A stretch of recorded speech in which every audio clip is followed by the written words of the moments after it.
Recording is started, and I appreciate that reminder. There's still quite a buzz. What's that, Dieter? There's a buzz going on. Ah, that stopped.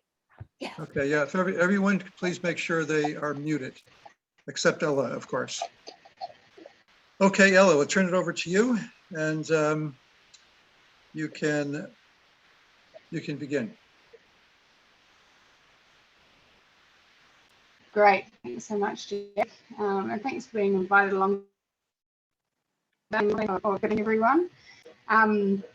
So I'm sorry, I'm just to note that I'm not going to be able to see faces or the messages while I'm using because of it up. So just interrupt me if there's something wrong, please.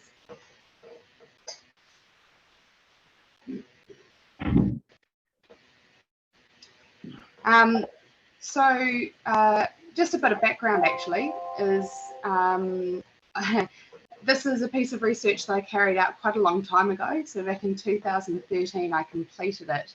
And there was a bit of surprise when Jack contacted me around this piece of work, asking a few more questions. And in particular, some work that I did in collaboration with the Royal Society on a piece called The Sustainable Carrying Capacity of New Zealand. And that it didn't really go into a huge amount of detail. So Jack's asked me to give a little bit more context from that particular piece of work. So I guess what I'm presenting is really hopefully a bit of a foundation for further discussion, because there's certainly been a lot more thinking about this since this time. But I thought I'd let that evolve rather than to through the discussion rather than to steer it in any massive way. So as I mentioned, this was research I finished a long time ago. I feel a little bit rusty. I must admit I've spent the last couple of days going back over pieces of my research in terms of my thesis. So hopefully I can provide you enough information, but also I can share where you might be able to find more information in the future. And I'm sure you will all be able to add a lot of your knowledge to this. So just bear with me if I stumble over a few of the comments and things. So I was just going to briefly cover over what biocapacity actually is, and a little bit about where this concepts come from, and it has been used in New Zealand, and I can give a few of those examples at the end as well. So the New Zealand Footprint Project and how that came about, and what it was set out to achieve, and what information we learnt from that. I did do a bit of additional work looking at sort of various scenarios that might be run for communities and how they might be able to live within their carrying capacity or biocapacity. And then the Otago Food Economy Project, which further built on that work, looking specifically at food.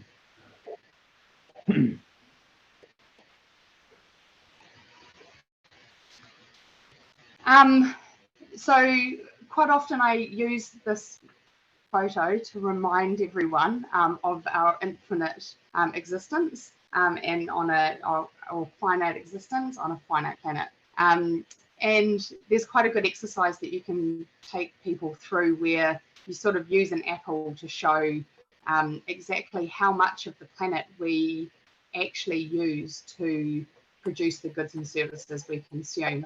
And I won't take you through that today, but ultimately, if you cut that apple down to about 1/24th, then you've removed the oceans, the deserts, those areas that people can't live, places that are too steep and too cold, the mountains, and you've got 1/24th, and then you peel the skin off that apple, and that's the very thin layer of the planet that we're using to support our human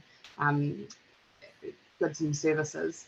And it gives a real context to, we for a long time thought that we had so much space and so much land, and in fact, we know now that we have very little.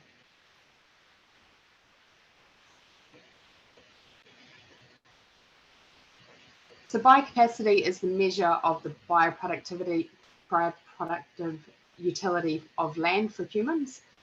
It's the amount of biological productive production required to renew the resources humans use, so particularly the renewables, and absorb the waste that we produce, so particularly the carbon dioxide emissions from energy use.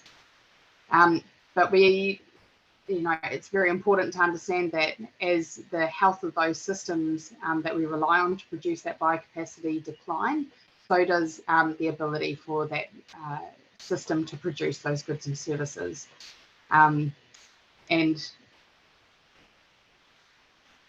There's some really good evidence showing the amount of reduction in the health of our systems, and you will all recognise the planetary boundaries. So we've severely degraded some of those systems, and obviously climate change is just a symptom of the reduced health and resilience of our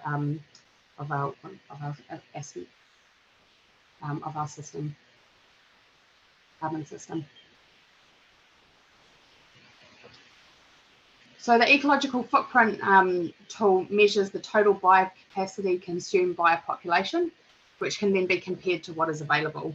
And to achieve sustainable outcome, one must match the other. So we're looking for our consumption to essentially align with our production, consumption to align with our available biocapacity. And we're trying to, I guess, achieve the most amount of well-being or, fulfillment in life through by doing that, but still living within those limits. So it's, again, to reiterate, it's that supply, it's the amount of productive land, and it's the demand on that land. So it's not only the goods and services produced, but it's also the land required to absorb the waste that's generated. And the ecological footprint is used to measure a particular population's consumption. So it could be at an individual level, or it could be at a city or a country, or at a planetary wide level.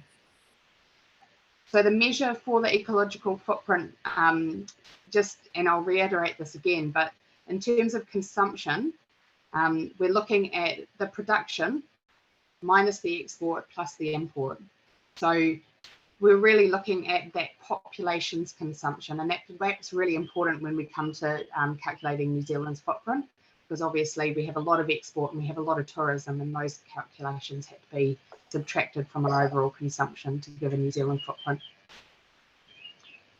And so obviously this concept of biocapacity has brought about the idea of overshoot, so that we are using more of the Earth's available biocapacity than what's available. I've often used this idea of the declining health of the natural system with our increasing ecological footprint, or the consumption of resources, as well as increasing population, which is creating this funnel, or this the funnel metaphor, or the squeeze on society. And really what we need to do is to reverse these trends, reducing ecological footprint and increasing the health of the natural system. So Jack and I were actually just talking about Bill Rees's presentation at one of his events. So the ecological footprint was made famous by the Bill Rees in association with Matthias Wachenackel and their work through the Global Footprint Network. So they've used this tool as an education tool, particularly using this concept of Earth Overshoot Day. So that's the day whereby we exceed the use of one Earth's worth of resources. And as you can see by this diagram, down the vertical axis on the left, you've got the months of the year, and along the bottom you've got the years from 1970 through to 2021.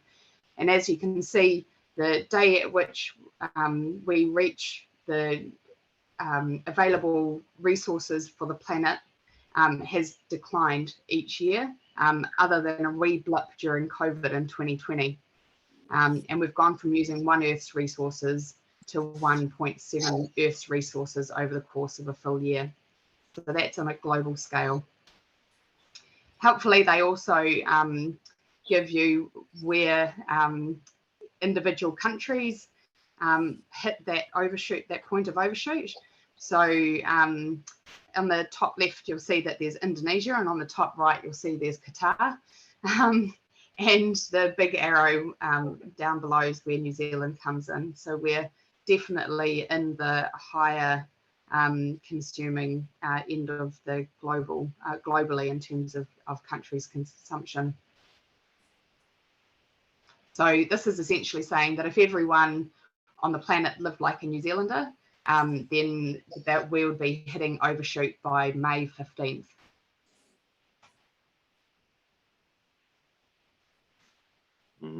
So another concept that's come about through the use of the ecological footprint is this idea of fair earth share. And so that's taking the total amount of available biocapacity on the planet and dividing it by the total number of people. And so this graph's really showing that there's, as the population increases and as the not only the available land, but also the health of that land decreases. And so the amount of land per person decreases considerably. The global population increased from 3 billion in 1959 to 7 billion in 2011, resulting in the Earth share decreasing by more than half, from 3.96 global hectares to 1.7 global hectares per person. And then obviously going to continue, if you believe that we're going to continue to live in society as it is and continue to consume and increase in population, then you know, it's showing out to 2080 there that we're going to be down at about 1 hectare per person.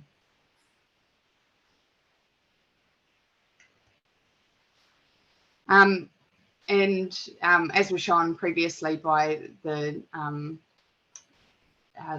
previous diagram, it's not just, you know, obviously we consume differently across different countries, but also really importantly, different countries have different biocapacity, not only because of the amount of land they have available to them within that country, but also because of the actual, I guess, capacity of that land to produce goods and services. So obviously, depending on temperature and soil type and you know, all sorts of things.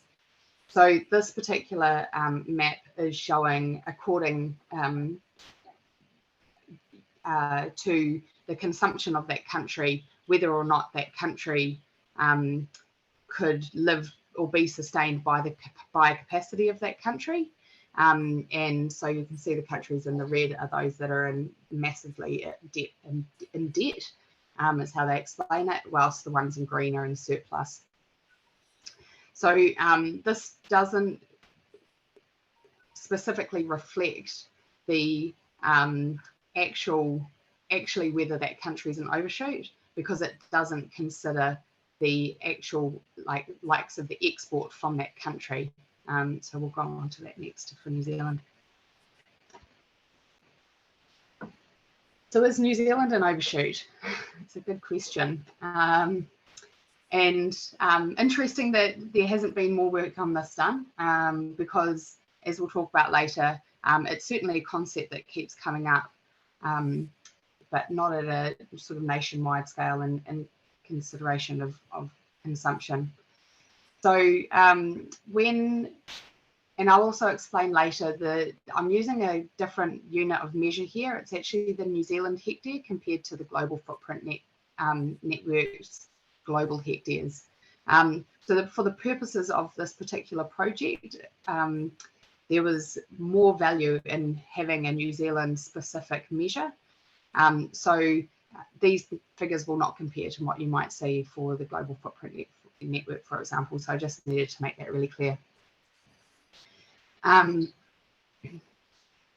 calculated that these figures for biocapacity, and so when I looked at the global footprint network figures and actually did some background research on those, I found that the way that they had equated some of our land types was a real overestimate. So ultimately, it was a very conservative estimate of our biocapacity. and it could be as much as 1.7 times more than what we actually have. So these were my calculations, showing that we had a biocapacity of about 27.2 million hectares across New Zealand. And at the time of this research, I used 2011 data, we had 4.2 million people. And I guess the question is, how do we want to use it? So if we directly just say, oh, well, we've got that biocapacity, we're going to divide it by the people, then we've got 6.5 hectares per person.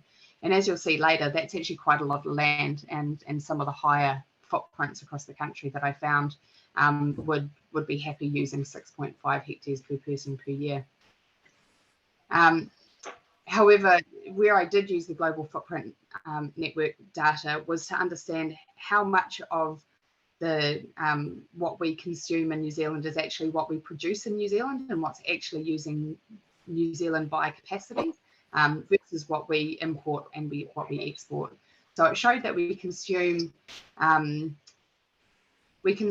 equivalent of 45% of New Zealand's total biocapacity, but we actually import half of that. So we're actually only using about half of that as New Zealand biocapacity. So we export a whopping 87% of New Zealand's equivalent of New Zealand's biocapacity. Bamboo pole now. So I'm not sure who hasn't been muted, but I can hear someone talking about bamboo. Sorry. So we export a whopping 82%, which is amazing, really. So overall, we're actually overall it was showing that we were already in about 4% overshoot. And remember, that was with quite conservative estimates by the Global Footprint Network. However, and so if we were to actually take that and look at the biocapacity of New Zealand being 27.2, and we wanted to continue to sustain an export industry where we're exporting 82% of our biocapacity and trying to live within the biocapacity of our country, we're actually looking at a footprint of about 1.2 hectares per person per year, which is very minimal. And I only really found one person that was living in one family that was living anywhere near that amount, that lower footprint. So, and interestingly enough, very close to our fair share in terms of what we've looked like for New Zealand. So we've, that's that big question. So if we want to live within that biocapacity, or we make that decision, or we're forced to, or for whatever reason, then there's some significant changes that are going to need to be made. And not to mention that we currently import half of what we consume, which I also thought was a fascinating figure. So just a bit of a background. So the New Zealand Footprint Project was aimed to understand the current resource consumption of New Zealanders across different urban forms and lifestyles. It came about in about 2008, where Robert and Brenda Vale, which some of you may know from Victoria University School of Architecture, they were using the ecological footprint in various forms. And they were interested in how different urban forms and obviously lifestyles could change to better live within the biocapacity of those areas. And so joined together, and then how that would actually impact policy. So they joined together with Otago Polytechnic, where I was working at the time, along with what was Manukau City Council, later to be Auckland Council and Central Otago District Council. Kapiti Coast came on later as an interested party who had already done a bit of work in this space. Then it was funded by the Foundation for Science Research Technology, FORST. So we were interested not only what the sort of ecological footprint of urban form and New Zealand lifestyles look like, but also how we might transform those into lower footprint communities in the future, and to the extent of how people might live within a fairer share. I was also personally really interested in how we might use this as an education and communication tool, and so I did work with various artists and things along the way to better understand that and explore So just really briefly, as a bit of a background in terms of process, when we brought the whole team together in terms of this collective group of organisations, and they helped to create this project and come up with a process. So they were kept in the loop the whole way along, with the hope that it was going to help us better understand how this work could influence policy moving forward. The first thing, as both the project manager and the lead researcher for this project, I went about trying to calculate the New Zealand ecological footprint.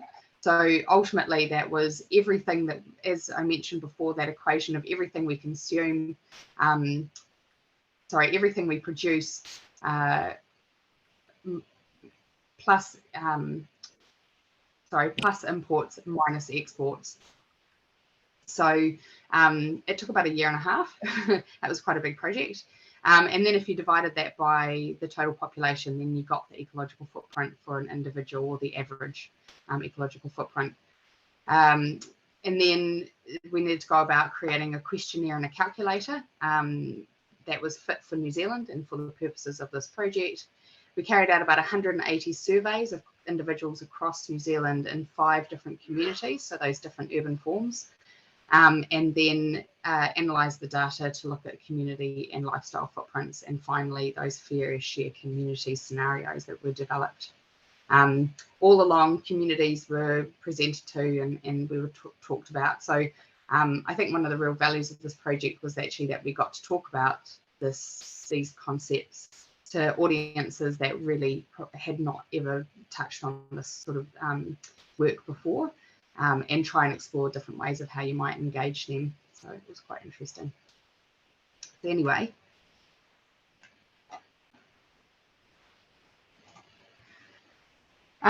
so as I mentioned before, the ecological footprint is about supply and demand. And in terms of supply and the biocapacity of New Zealand, in the way that we measure the ecological footprint, you measure it against land. So the assumption is that everything that we consume, all the goods and services and all the waste that we create, can be calculated back to the amount of land that is used to produce it. So the ecological footprint doesn't cover things like chemicals and non-renewables. Except for where you come to sequestering for things particularly like fossil fuels, where you're able to calculate the total amount of land required to sequester the waste or the emissions from those materials. So different goods and services require different types of land, and I'll try and go into that in a little bit more detail, but just giving an example. So forest land, as you can see on the right of that diagram, you could imagine is used for obviously things like timber for housing, but also for cardboard and paper and things like that for packaging. Energy land, as I was just starting to explain or touched on, is the land required to sequester the carbon dioxide, methane, climate change emissions, related emissions, back into the carbon cycle. And it does consider a small amount of, or a very conservative estimate of what the ocean cycles also sequester. So grazing land, obviously the land required for grazing animals, cropland for growing food, urban land is the built up land and that land covered, and fishing land, which is a little more complex, and I will just touch on it briefly. It's actually a bit of a challenging one, and the figures for New Zealand had also already been challenged prior to my research by Manaaki Whenua Research and some of their researchers. And so the fishing land considers the EEZ, the exclusive economic zone for a country, which is thought of as being the most productive part of that country, or of the fishing area. But the productivity of that land is incredibly low compared to what you might find on land. So the ecological footprint associated is massive, and I'll talk about it a bit more about how the footprint looks both with and without that fishing land included. So just keeping back in mind that when we're talking about biocapacity, it's not just the on land, it's also that productive land that we're talking about for fishing land, and that's considered as well. Otherwise, how would we account for the marine life that we consume and impact? And obviously need to do better at working within its carrying capacity, because we know the destruction we're causing. So just coming back to a bit of an example of the likes of cropland, grazing land and fishing land. So this is the amount of food that might be produced on any given hectare. So as I said, those different land types have quite considerably different amount of productivity. So cropland, you can produce a considerably larger amount of crop food than you can for amount of grazing land versus the amount of fishing land, or the amount produced on a hectare of fishing land. Sorry. So 14 times more on a crop, on 1 hectare of crop, 5.5 times more grazing land than fishing product on grazing land than you can on fishing land.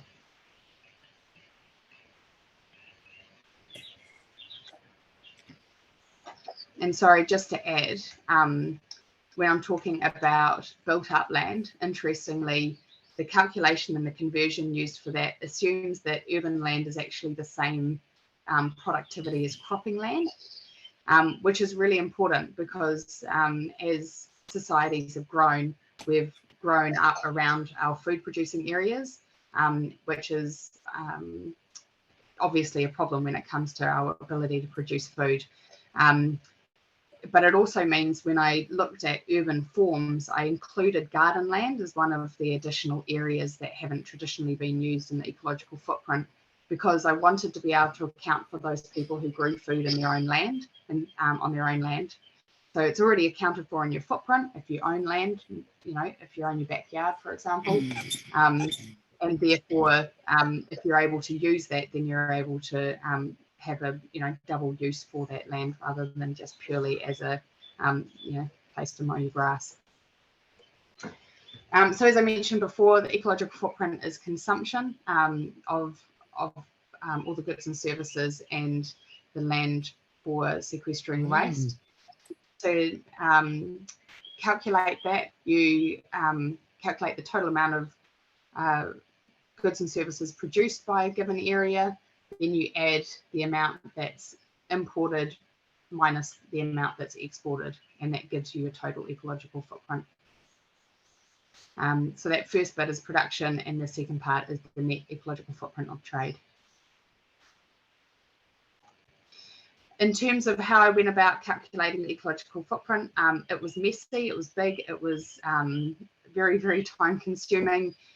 Ultimately, I was looking at the total amount produced for New Zealand, and then working with our export and trade figures, but also I was looking at the amount that tourists consume, and I was trying to subtract that from particularly things like food, travel and accommodation, and I was trying to back it all up using individual type layer of data. So I was looking at, for example, the national car use across the country, and then I was looking at data about how much individuals use their cars and for what purposes, and it all got very complicated. It was quite interesting, but I'm glad I was very focused and I didn't have things like children to distract me. And then we needed to then break it down into categories. So using the top-down, bottom-up approach, we looked at the individual household footprints, so covering food and drink, travel, consumer goods and holidays. And then we looked at your household footprints, the energy and housing, and then we looked at your citizenship footprints. So that's all the infrastructure, governance and services that are required as a country. For each of those areas, we mapped out I guess, the life cycle of those products and the types of land that might be required. And sorry, that's in quite a small print, but it's an example of the food footprint, which took probably about half the amount of time of the overall footprint. It was incredibly complex, particularly with how to figure out what we export and import. So, and that it also used almost every type of land for whatever purposes, for, you know, whether it be for packaging or obviously sequestering all the emissions related to that. And just as a reminder, it's that equation around consumption, production, export and import. So constantly looking back and thinking about actually what is it that New Zealanders are using, not what other people visiting the country or what we're exporting might be using. And finally, after about 2 years of playing with data, we came up with the the average ecological footprint for New Zealanders using New Zealand hectares. So again, I can talk a bit more detail about why that versus global hectares, but worked better for this particular project. So across the different land types and across those different categories, with a total of about 2.5 hectares per person. So if we go back to the conversation we were having before in terms of New Zealand's biocapacity, so if everyone lived on the planet, lived like a New Zealander, according to my research, we would need about 2.7 planets to sustain us, which is pretty significant, given we only have one. And the fair earth share for New Zealand, using its biocapacity, is 1.2 New Zealand hectares per person. So we're about twice on average, for the average footprint, we're about twice our fair earth share. So we've got quite a lot of reducing to do if we want to fit within that. Obviously, the average New Zealand footprint varies considerably depending on lifestyle, but as I'll show you later, it really didn't have a huge amount of impact depending on urban form, a little bit for those very rural areas, but really surprisingly little. So also just to note that we were to use the entire biocapacity of New Zealand of 27.2 million hectares, and we divided it by the average New Zealand footprint, we could sustain about 11 million people. But again, that's saying that we're not going to have any export and we're not going to have any import. For some whatever reason, we've been isolated off. And that's also assuming that we're now producing all of those things that we previously imported. So there's a lot of questions there.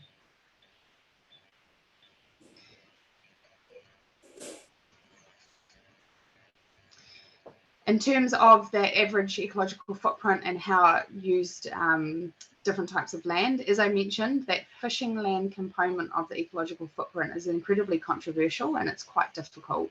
So of all of the land that we used, 34% of that was the biocapacity of fishing land. And if we were to look into that, we would see that we're very much an overshoot in that area. And then we had energy land and grazing land and so on, sort of probably what you could imagine. So I did do a lot of playing around with using fishing land and then not having fishing land included in those calculations. So this is looking at the ecological footprint by category rather than land, as we looked at it previously. So by category, one of the reasons food took so long to look at was because of its complexity, but because of also its enormity. And I kept going back and thinking, really, is that the figure for that? And remember, this isn't what we export. This is only what New Zealanders are consuming, and it's massive. So this is the equivalent of New Zealand hectares of what New Zealanders are consuming. So it does include what we import. And then our travel was much lower than I expected in comparison to food and consumer goods. So those were really those are the big areas, and considerably larger than what I expected in terms of household, for example, where I thought household energy and the embodied energy of buildings and that sort of thing would be much higher. And as I mentioned, played around with it a bit to look at what it looked like without fishing land in that food footprint. So this is the footprint minus fishing. And as you can see, it massively changes the food component of that, and really highlights that consumer goods are also have a major part to play in that ecological footprint. Tourism's still big, but so is household. And then holidays, interestingly, and if you think about the amount of time that we are actually on holiday, and that it makes up 8% of our footprint, mainly due to the fact that we fly everywhere. And then I was also able to delve into a whole lot of detail in particular areas, and I'm happy to discuss any of this further later. But the food footprint, for example, was fascinating to me. And, of our total food footprint, 76% of that is actually in growing land. So that's in particular for our meat and dairy. We're using a huge amount of land to supply us with those products, and sequester the waste that's produced from that system.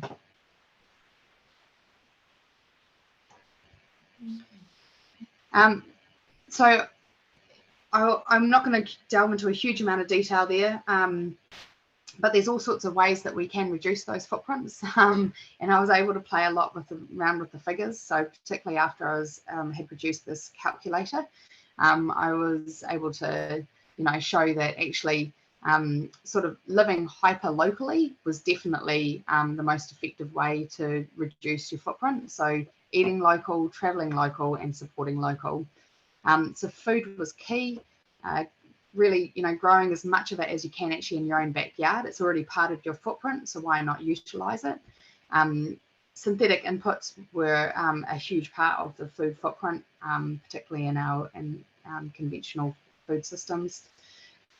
Interestingly, don't drive your car to the supermarket to buy a bottle of milk. That actually contributed quite a lot to the overall footprint, was the travel associated with food at an individual level, rather than even the transport of those products around the country.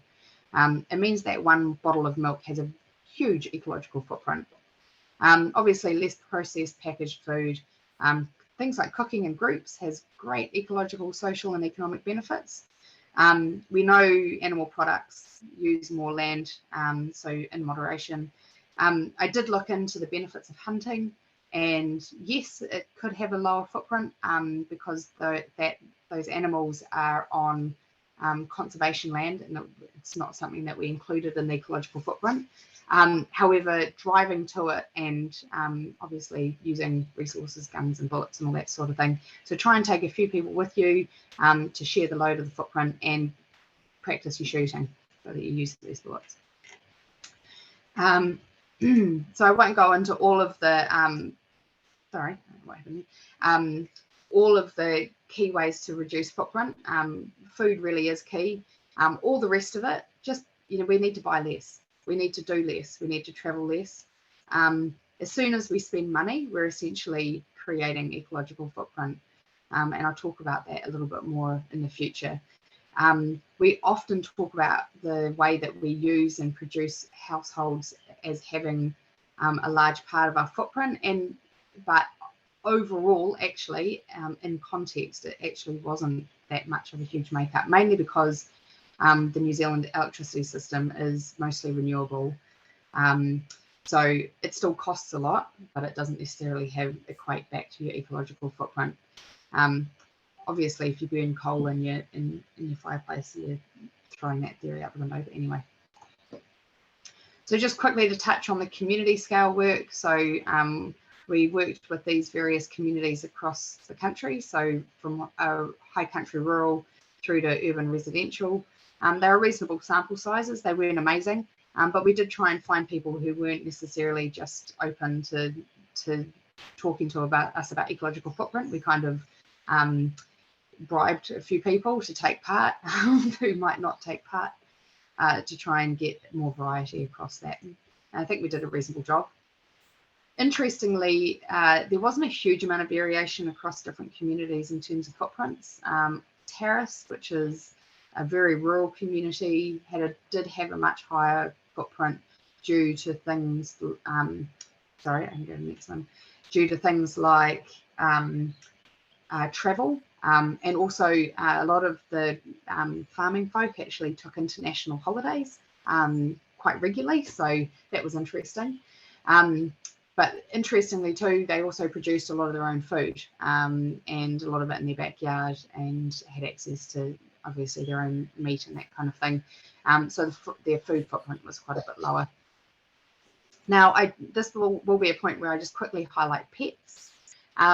This is not the usual, a common category to include in your ecological footprint, but Dr. Robert and Brenda Vale were really hot on it at the time, and it was actually a really interesting piece of research. So obviously a lot of our pets are quite dependent on land.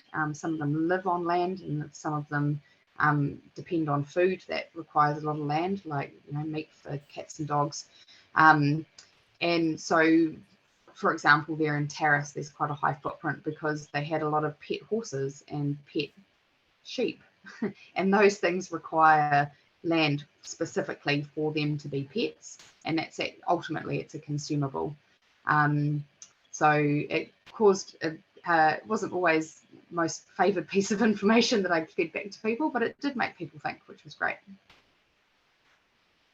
And then I was able to break it down specifically into community footprints, and I won't go into a huge amount of detail, but just to show you, this is the sort of thing that we went to Cromwell with and had a discussion with the community board. So there's the physical location of Cromwell, and then there's, for the population, the amount of land that they're actually using, equivalent, sorry, of the amount of land that they're using, and talking, giving different ways of explaining what their footprint might look like.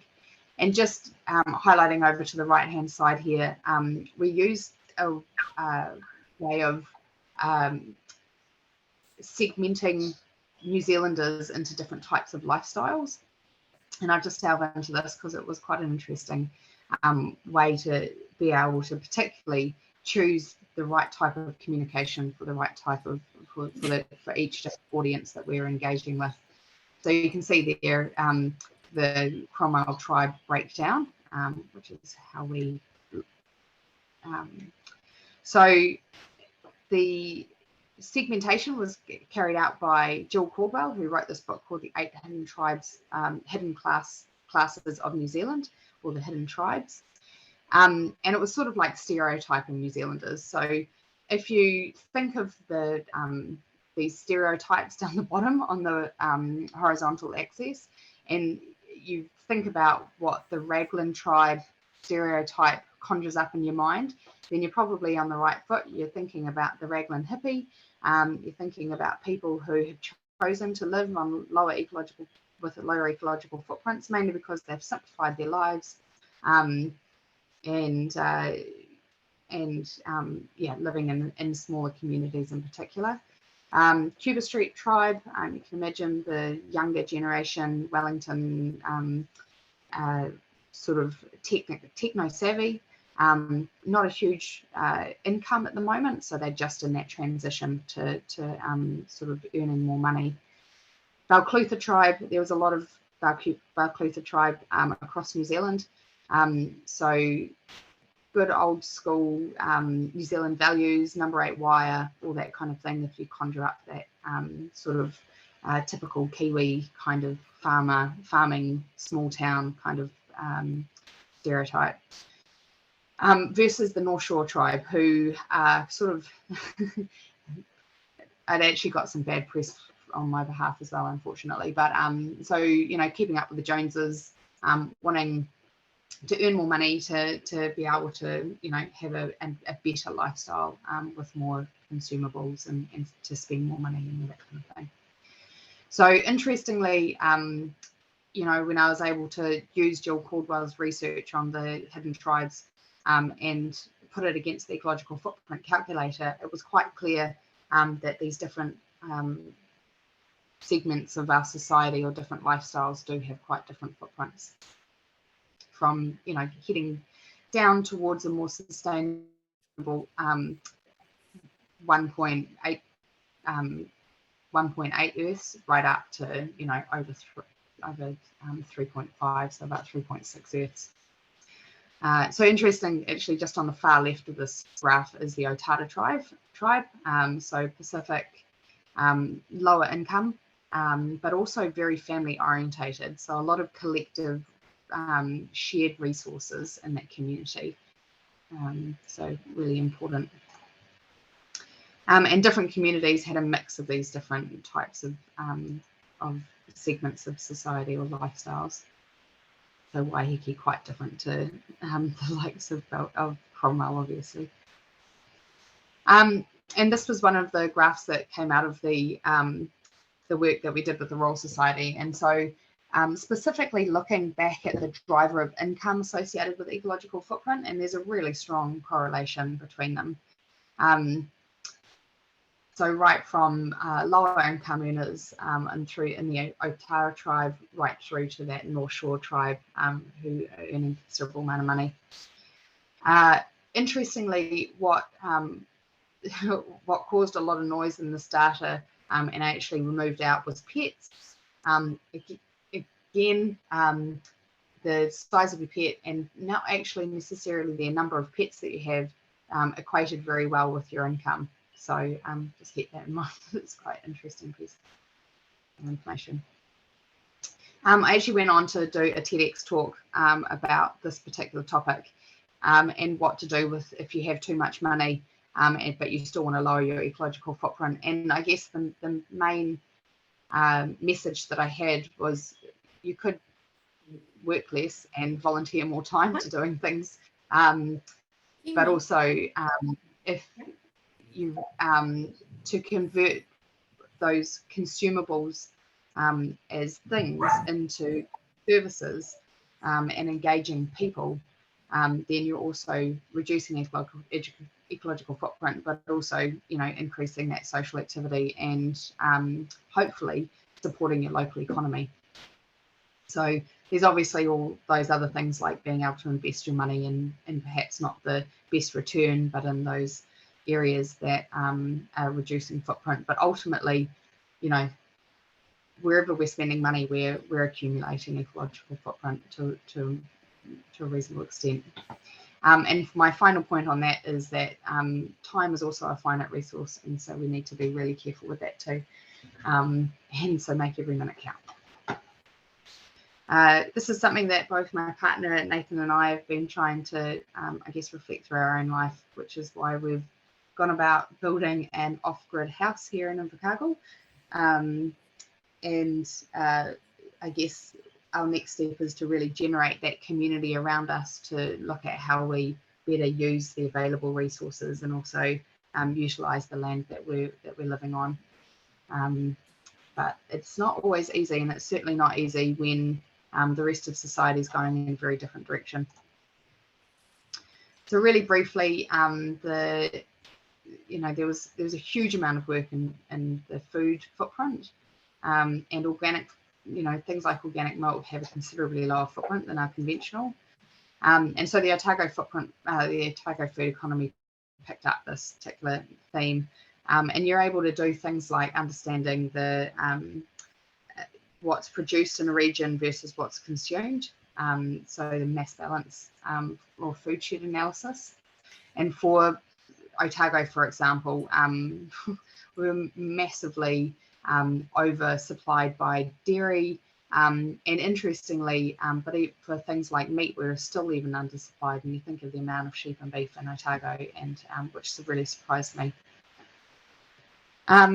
Kapiti Coast, as I mentioned earlier, came on as a project partner a bit later on, but they'd done a lot of work in this idea of carrying capacity for their region or for their district. So they looked at things like the use of reticulated water and nutrient content in fresh water and how their population would be able to live within the carrying capacity of those sorts of systems. Interestingly, it's a really interesting read if you wanted to look at it online. Sorry, I didn't actually add the link, I was meant to. But, that was back in 2011.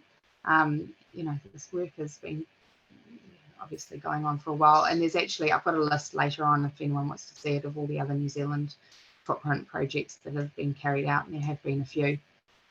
Interestingly, I just 2 weeks ago started a new job working for Environment Southland.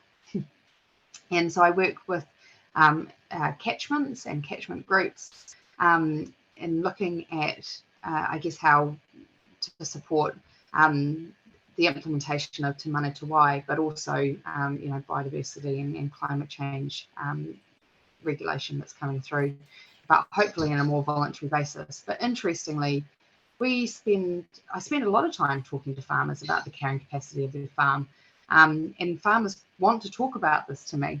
And we talk about a catchment in the context of Te Mana Te Wai, which is ultimately, another way that we're measuring the carrying capacity through the health of the water. So, these concepts are coming out. It's not always described as biocapacity, but it's certainly people are understanding that we're having to, work with the system that naturally is provided for, and to make sure that we're, better balanced. And I guess that's the fundamentals for something like regenerative farming. Whether or not it goes far enough. And obviously we can't have the whole country just covered in regenerative farms, because there's other uses that we need for that land. But it's good to hear that people are thinking about this idea of carrying capacity and biocapacity of the land that we live in. And so finally, I guess this is all very theoretical, and ultimately, I do believe, and we know that we're heading towards a more resource-constrained future, and ultimately, I do feel that the system is going to collapse. If we want to actually ensure that we're going to be able to work within that system in the future, then we need to start preparing to have our system operate quite differently to the way we currently do. And so we need to actually invest some of that biocapacity in building those new systems. So, currently New Zealand actually has a small population, and we do have more productive land than what we're currently using. And we need to make some pretty massive decisions about how we most effectively want to use that biocapacity. Not to mention that we're very likely to have a massively increased population in the future when people see start coming to New Zealand, and we literally can't stop them. So I'm open to having any of those discussions. Hopefully that was helpful and interesting. I'm happy to share any and all of that information, data, whatever people need. And I may not get back to you tomorrow, but I will get back to you eventually. So please let me know. Thank you. Oh, that's great. Ella, thank you very much for that terrific presentation. It's a great example of the value, I think, of the ecological footprint measure, and a very interesting application about how it can be used to help us understand, what we're actually doing and what the opportunities are for making the kinds of changes that would bring us back into balance. What I would like to ask everyone is to put questions into the chat. And while you're doing that, I have one question just for clarification, Ella. I think you mentioned this at the beginning of your talk, that the data you were presenting was about at least 10 years old. Is that correct? All of that data? Yeah. Yeah. And my understanding, for example, is that the New Zealand's ecological footprint has increased from, I think you said it was about 2.5 global hectares when you did your study. Is that right? Yeah, I believe it's up at around 6 or 7 global hectares now. So it's more than doubled over that 10-year period. Right. Yeah. So just so that people understand, while the relationships between various kinds of land use and so on may be similar to what they were in the past, that the actual numbers have changed probably quite considerably over that decade and a bit. Yeah. And some questions are coming in, but I'm going to take the opportunity to ask you another question.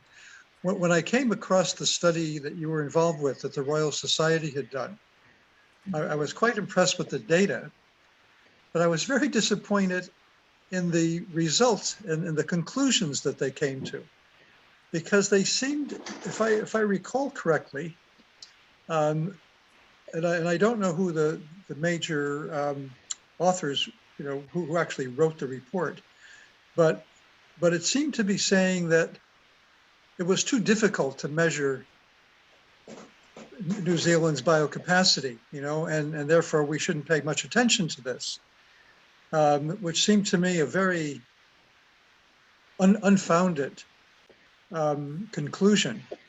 And perhaps I'm Yeah. remembering incorrectly, but could you make any comment about that? Sure. I think the data is challenging, and particularly in this space because it's not something that we usually measure and monitor. But ultimately, it depends what you want to use it for. And if you want,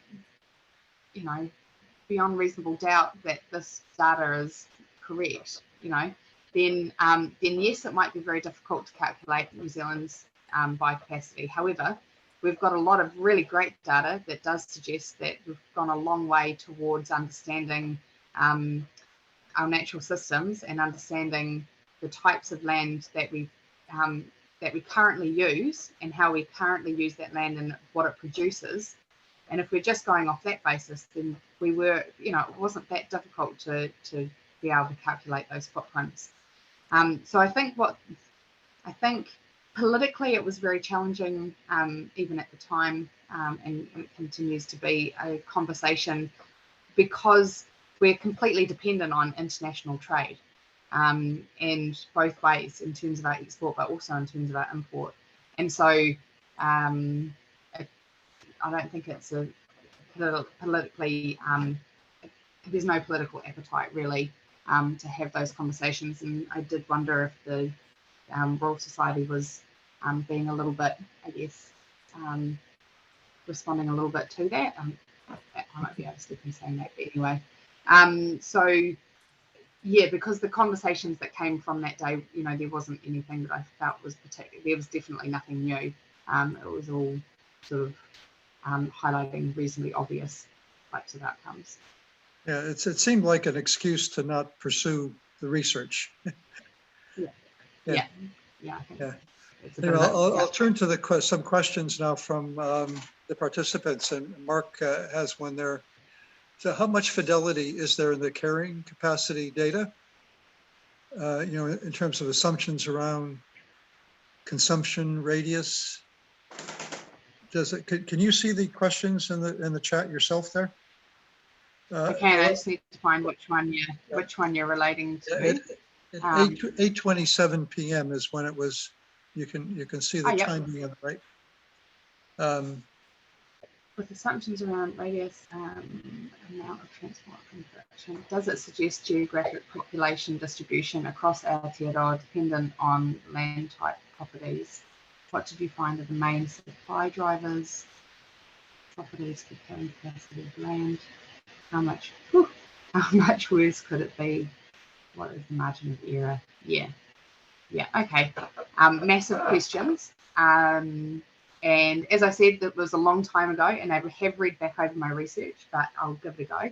So certainly, I guess as Jack just alluded to, it is difficult to calculate biocapacity, and very much a lot of the research currently goes off current land use, and that the assumption is that current land use is pretty adequately fit for purpose for that type of land.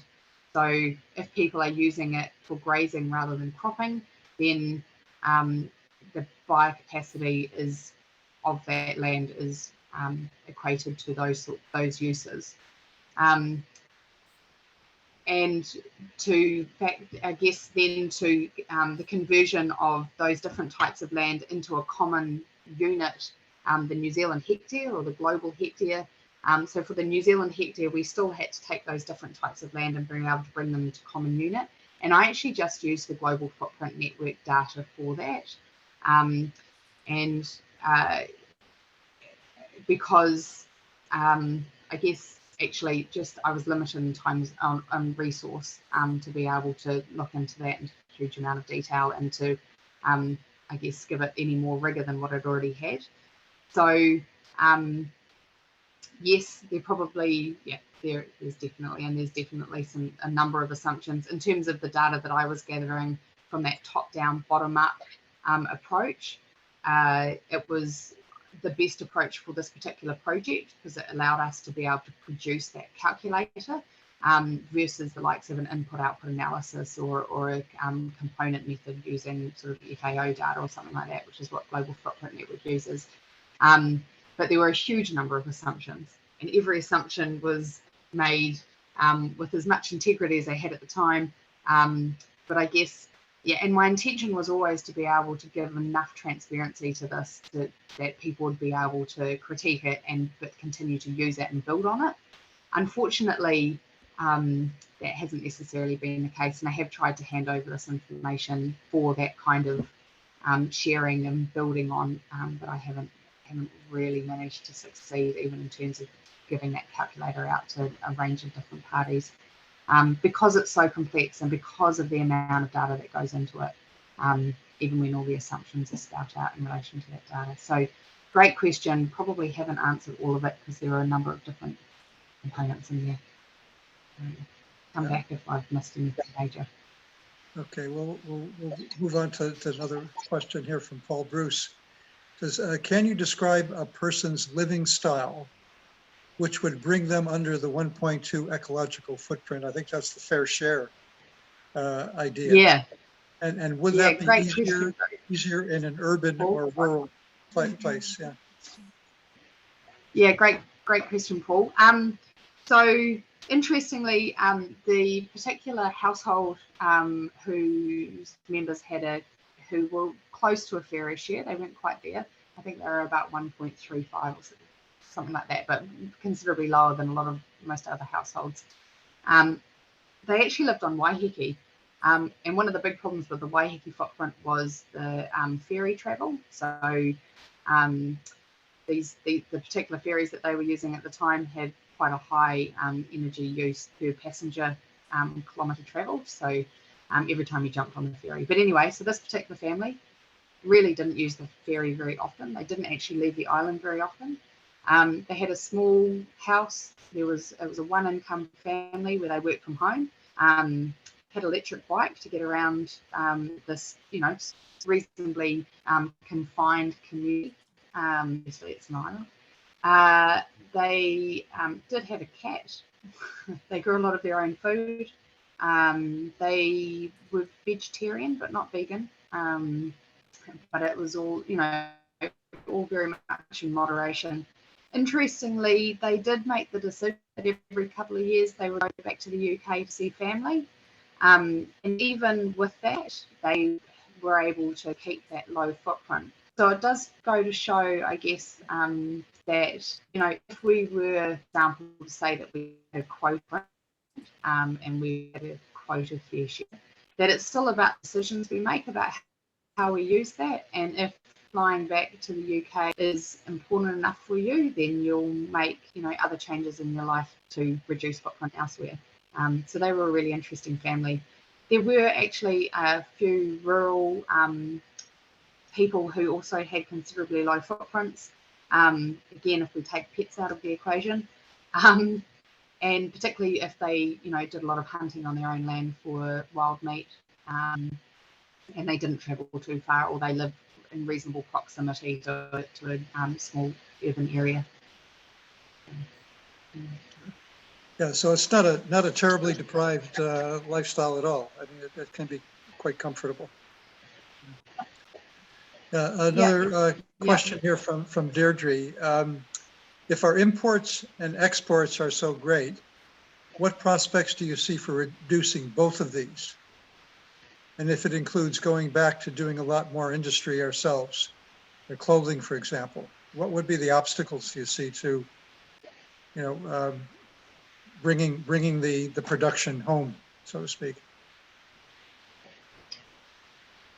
Yeah, great question. And I guess the major obstacle is that we live in a system where imports and exports are freely available. And so I think it's asking what would be the reasonable purpose that we would have to do this transition. If it was a requirement and it was just going to happen, we had to make it happen. Obviously, some of the challenges around that are the production of those raw materials to be able to produce that. We don't currently produce things like cotton for clothing, but we obviously have other materials like wool. It would be interesting to look at the life cycle of equated back to ecological footprint, something like wool versus cotton. And also the manufacturing and processing required to do that. But ultimately, if we were just supplying for New Zealand, it's still the amount of resource required to set up that industry and to generate interest. So yeah, interesting, Robin, definitely. Hemp, linen, and linen from flax. Flax is a really interesting one, and I probably hold it. I hope definitely, particularly in Southland, I hope that we come back to flax in the future. It's an incredibly versatile product. Again, there's a lot of energy that goes into the processing of those flax fibers, but if we can find a way to do that, particularly without fossil fuels, then we might be looking at a future. But it's really going back to knowledge that we don't necessarily hold a lot of in our society anymore, about how to produce our own goods and services, and particularly how to do that without using huge amounts of fossil fuel energy. So it would be a process of relearning that for a lot of our communities to be able to produce those things more locally. Yeah, I'd just like to make a comment as well about exports and its relationship to New Zealand's biocapacity excess. While the world as a whole is in deficit, New Zealand is one of the few countries that has a biocapacity excess. It actually produces more than it consumes. But what's interesting about that is that biocapacity excess has been declining significantly year by year, because we're actually destroying our ability to continue producing. And I think that's something that really has to be highlighted to help people understand the implications of ecological overshoot. We're living off the future, and I was really struck by your data where 82% of the footprint has to do with exports, and the exports I think are responsible for our biocapacity decline, because we're exporting a lot of our biocapacity. So we see the money coming in as desirable, but we're actually destroying our ability to continue feeding ourselves and providing for ourselves in the future. And given that we're a small island nation in the middle of the South Pacific, it doesn't seem like a very wise strategy, I'd say. No, and we can clearly see the impact of those declining systems, the health of those declining systems. I mean, water quality is a very, very large elephant in the room. And, as I mentioned at the end there, Te Manawai is, the ultimate in ecological, and as an ecological indicator of health of our ecosystem. And we haven't seen overall collapse, but as we mentioned from the Stockholm, resilient and the planetary boundaries, we know that we're in massive overshoot in a number of those systems.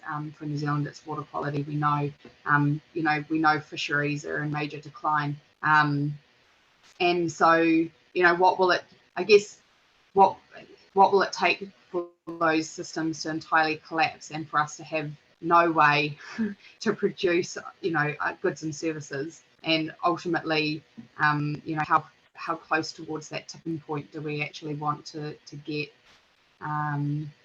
And yeah, if that requires us to completely rethink our economic model, which it does ultimately, but we need to get pretty brave to do that, then we need to do it. Yeah. I guess have what a is question. it that's going to convince people that's the case? Yeah. I have a question from Joanna sitting next to me here, so I'll read it out. How have the regions that have used the ecological footprint measure used that data?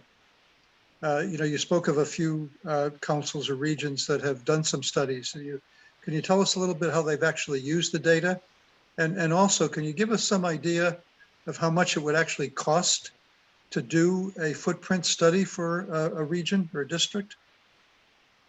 So it's two questions. Sure. So yeah, there'd been back in the early 2000s, there'd been a lot of work actually by MFE looking at the ecological footprint across New Zealand.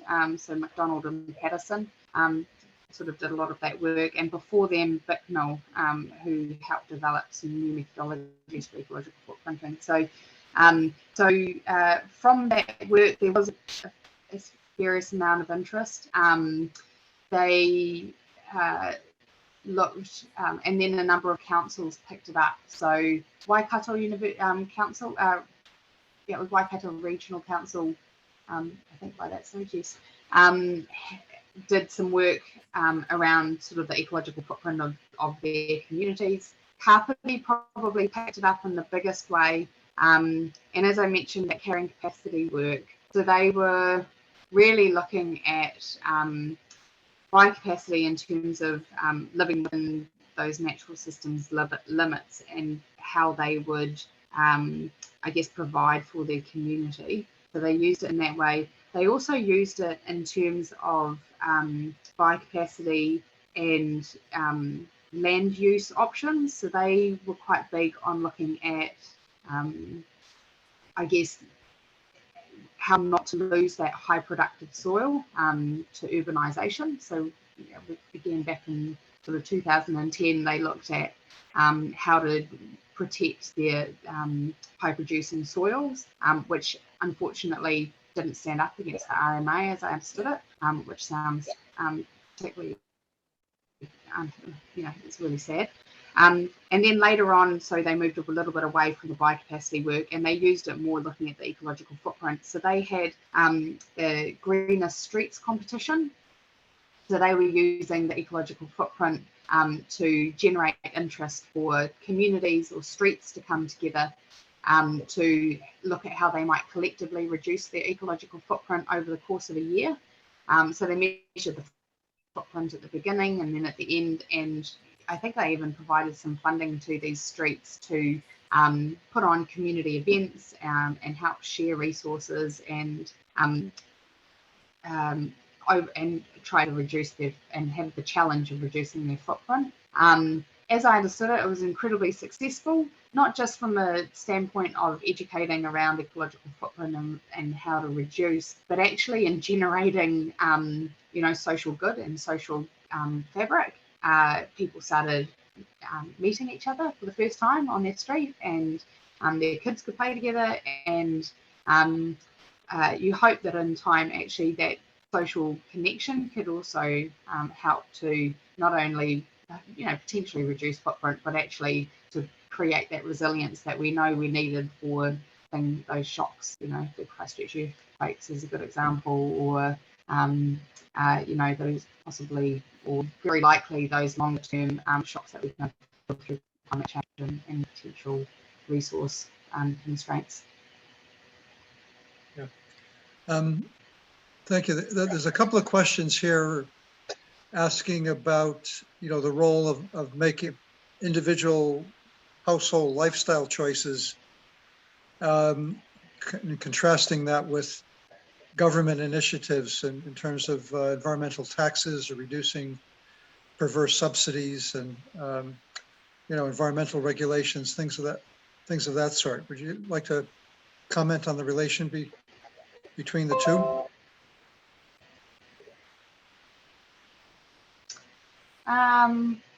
Yeah, I guess it's not something that, well, it was somewhat covered. I mean, it's that difference between voluntary and involuntary change. And from the questionnaires, and in particular in relation to the 8 Hidden Tribes work, it was really interesting when I talked to people who were predominantly the likes of the Biocapacity tribe. And I remember one questionnaire in particular, and the guy, I managed to drive him to the pub and to give him the beer in order to have him sit down with me for an hour and talk to me about his lifestyle and what he consumes.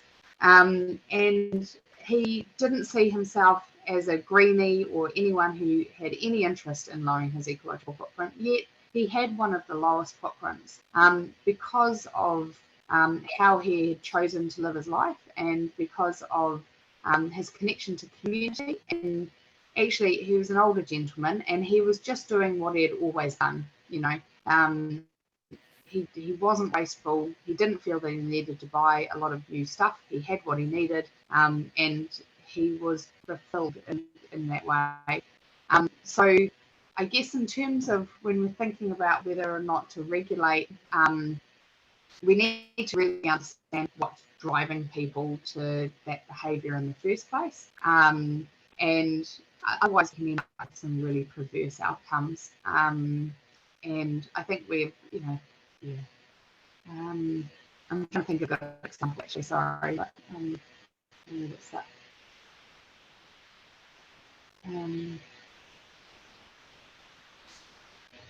Ultimately, in terms of a hierarchy, you'd hope that we've exhausted all of the options for taking people with us. But ultimately, unfortunately, I think doing that to get to where we actually need to be is going to take too long.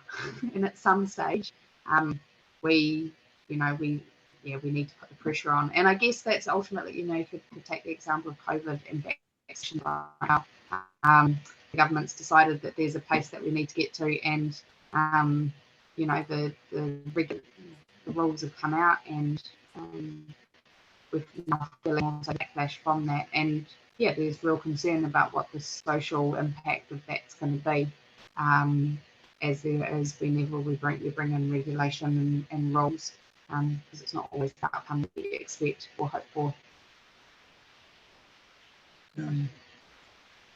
Interestingly, for something like COVID, it's actually creating an entire new food network, for example, down here in Southland. So people know that they're not going to be able to take part in the conventional system. They're not expecting that they're going to be able to go to the supermarket or readily partake in attending restaurants and that kind of thing. So they're actually generating their own trading system for food, which is a really interesting outcome and not what I expected would necessarily happen. Yeah. There's another question here about the footprint, essentially, I think, of fossil fuels, and if we removed it for food, transport, and infrastructure, what impact would that have on our overall footprint if we took fossil fuels out of the equation? Yeah, there's a few just Yes, on the left, just literally next to the panel. Where the line is thing Someone, Gail, you. Go ahead. I can't mute it. I'm trying. No. There you go.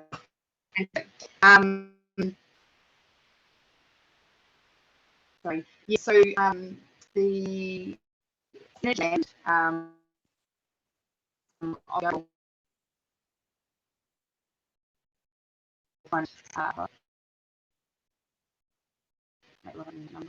was so in terms of land,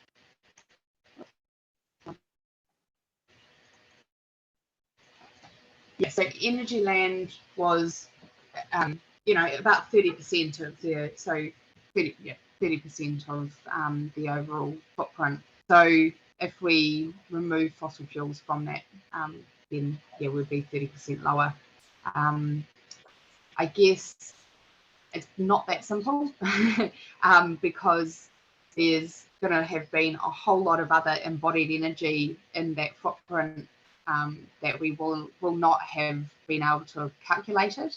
One of the real challenges around ecological footprint calculations is actually finding that life cycle data of products, services, because it's not something that we've done a lot of, and it's certainly not easily accessible. I purchased some of it actually from the likes of the Foot Forward organisation in the UK, and then also from the Global Footprint Network. So it's not as simple as just saying, okay, well, 30% of the footprint is energy land, and therefore if you remove that, then you've reduced it, because the entire rest of the system has ultimately been built on cheap fossil fuels.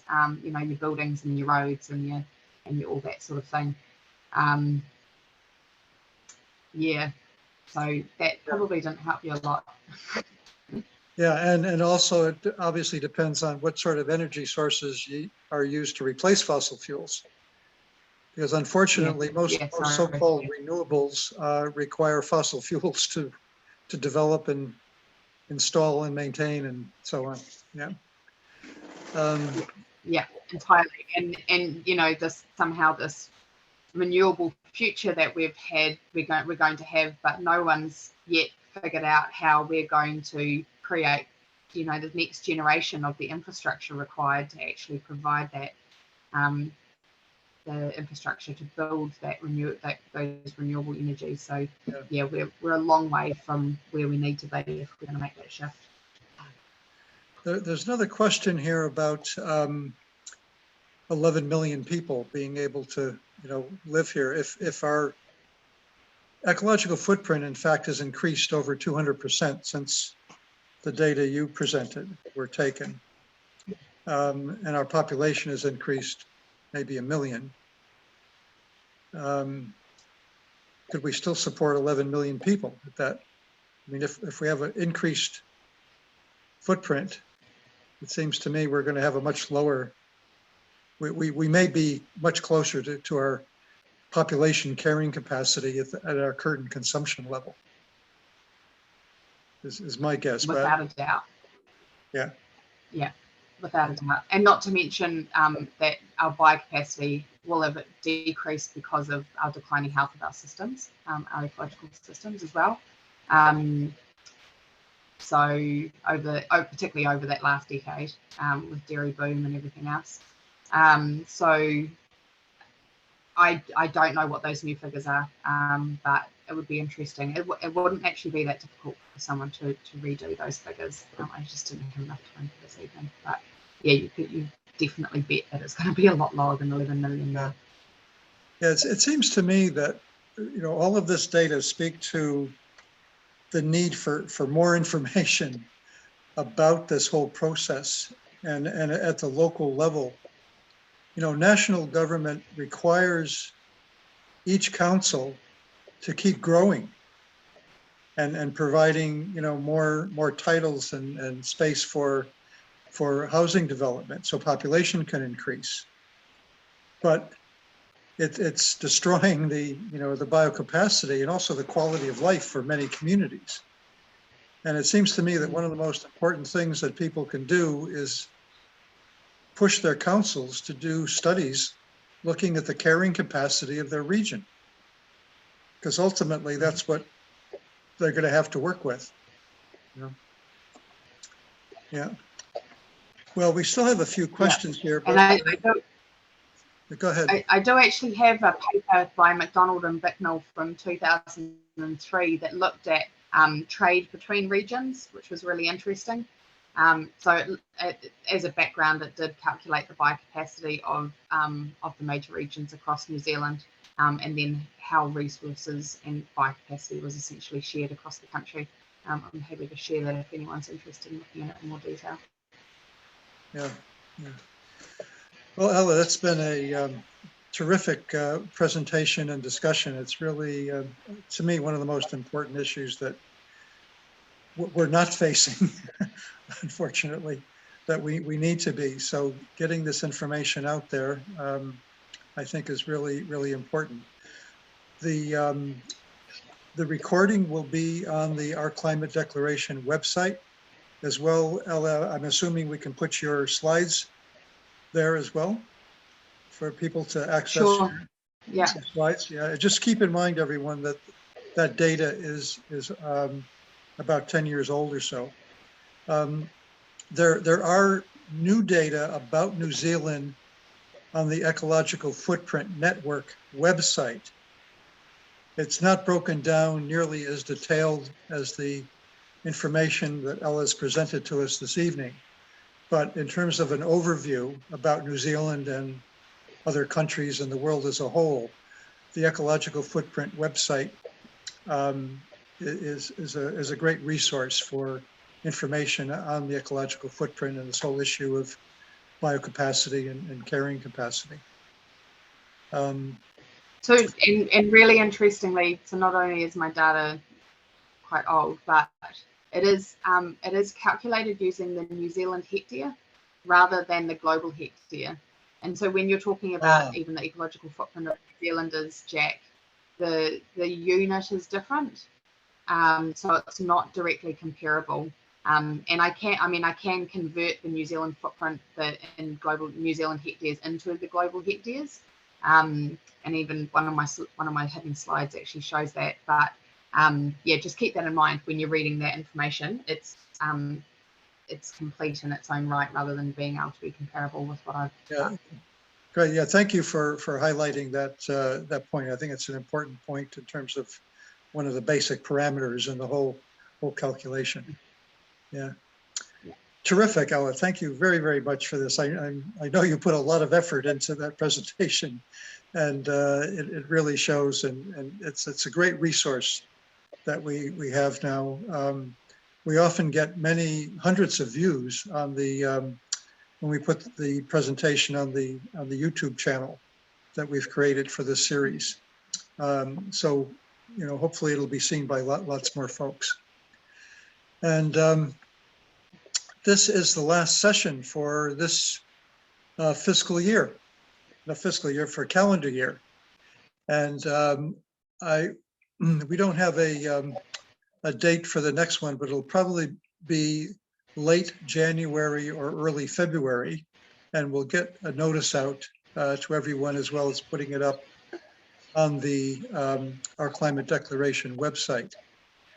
But what I would like to suggest, if anyone is interested, I would like to hold just a chat, an open chat session early in December to reflect on what we've learned in the series so far and where we might take it. So if anyone has ideas about that, they can either email me or just show up to the open mic, so to speak. And I'll set that up for early December. And hopefully we'll get a discussion going. And apologies to those whose questions didn't get answered. But if you have another look at Ella's data, you can probably find an answer. So it'll be in there. So thanks again, Ella. And thanks everyone for participating. And hopefully we'll see you in early December or in the new year. All the best, folks. Bye-bye.